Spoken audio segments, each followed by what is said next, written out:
kayong handa sa lahat ng oras sa aming mga na kayo'y punong-puno ng pag-ibig ng Diyos at kagalakan. Punong-puno ng pagtitiwala kailanman sa Kanya. Dahil sa pamamagitan nito, tunay na kayo'y dadalhin ng Diyos sa tuwid na daan. Marami man kayong mga pangarap sa buhay bilang tao. Subalit masigit na napakaganda ng kanyang pangarap para sa inyo lahat.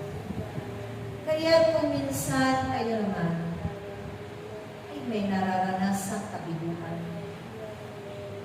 ganun din sa inyong mga hinihingi at ipinapanalangin, ito'y naaantala. Subalit yan ang kanyang pamamaraan upang kayo ay maligtas sa mga kapanahonan. Dahil kung minsan kayo bilang tao, naroon lagi ang inyong mga kalinapan. Subalit sa kabila ng lahat ng ito, dito kayo sa pagtitik ito palalakasin ng Diyos. Maging ang inyong pananampalataya at pagtitiwala sa Kanya ay magiging buo ito at tapat hanggang magpakailanman.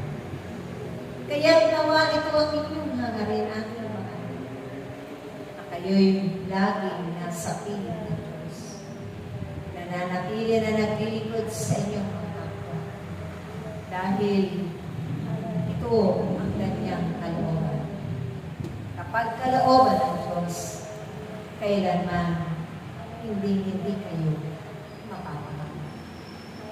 Kaya aking mga anak, huwag ninyo itong ipagtampo kung minsan dumarating ang mga kabiluan, ang mga matagal na katugunan sa inyong mga iniwan.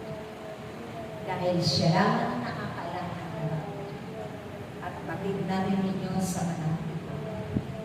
Siya ang Diyos na inyong mapagkakatiwalaan magpapagod. Sa ngalan ng Ama, ng Anak, at ng Espiritu Santo. Pray.